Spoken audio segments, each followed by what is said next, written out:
movie Back to the Future, where in 2017 they had flying cars. However, it's 2020 and we still don't have flying cars, but we have made progress in the development of eco-friendly vehicles to help save the environment.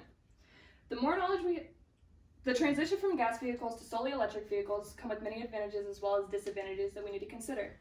The more knowledge we have about a new innovation can help us determine if it meets all of our needs and requirements as a vehicle. Electric cars aren't for everyone. With that being said, electric cars are mainly for people who live in larger cities or will be using it as a daily commuter. Let me begin by sharing about some of the advantages of an electric car.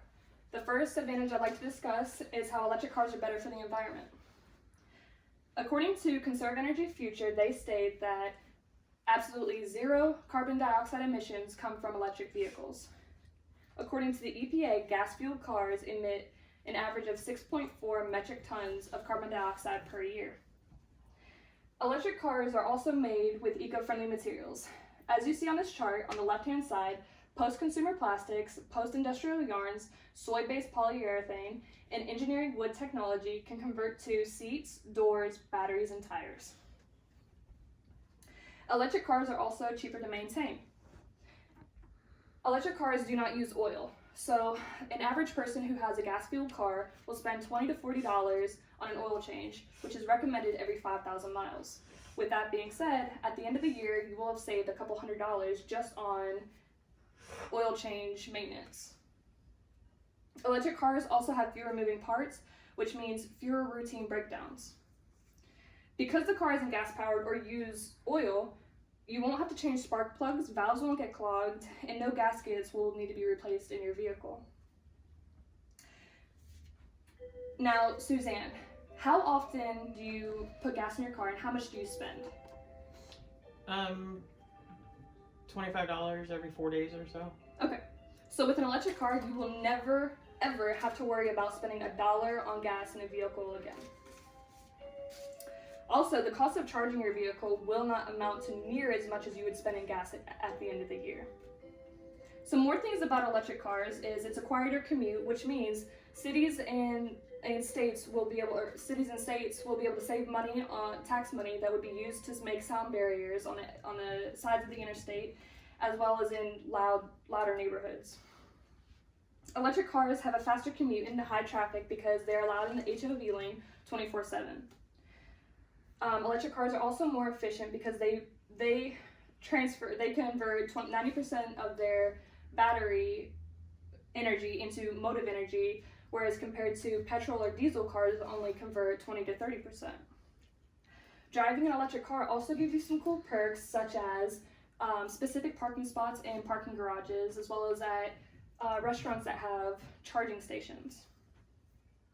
Another advantage about electric cars is the charging stations are still free to the public, only because the need for electric cars aren't a high demand yet. So that is going to change in the near future.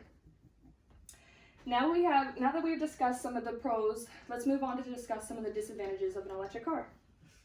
The first I'd like to discuss is the drive time. According to Freedom National Blog, electric cars are limited to distance before needing a full recharge. That's estimated at 100 miles. However, some of the newer models can range from 200 to 300 miles. Using the AC and the radio in an electric vehicle drains the battery faster. So if you have the newer model where you have 200 to 300 miles, that would drop it down 50 to 100 miles depending on how long you're using the AC or the radio. Electric cars are slower and less powerful at acceleration, and this is to make the car more efficient. The second con I'd like to discuss is the initial cost of the car. So you look at a Chevy Cruze, which is considered a gas-efficient car, you can spend $20,000 on getting that car. But going to an electric car, solely electric car, you'd be looking at $40,000 to $60,000 for that car. Another con I'd like to discuss is how electricity isn't free. Some electric cars require a high-capacity charger at their home, which means your utility bill will be greatly affected. Andrew Stenney says to fully recharge a car can take 4 to 8 hours, whereas getting gas only takes 10-15 minutes at most. So it's a little bit more inconvenience. Finding charge stations can also be hard to find when you're traveling because they aren't available everywhere. Especially in rural areas, they're harder to find. Electric cars are not suitable for cities that have frequent power outages.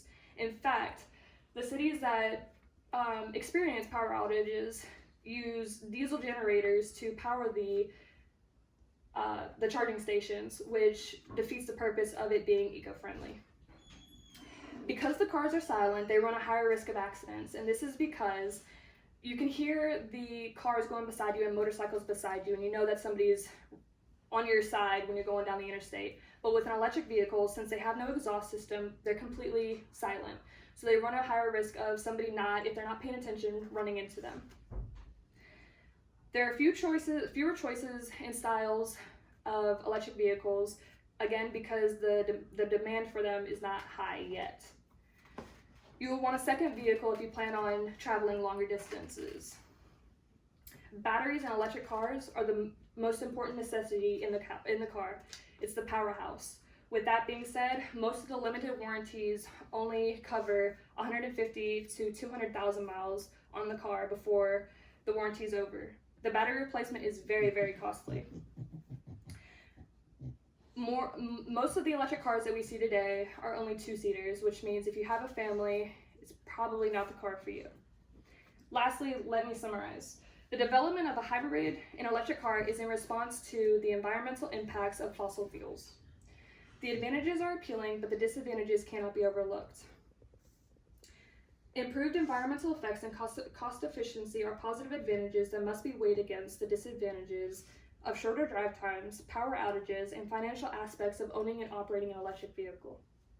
When considering an electric vehicle, consumers need to take into account the advantages and disadvantages of moving from a gas-powered vehicle to a solely electric vehicle.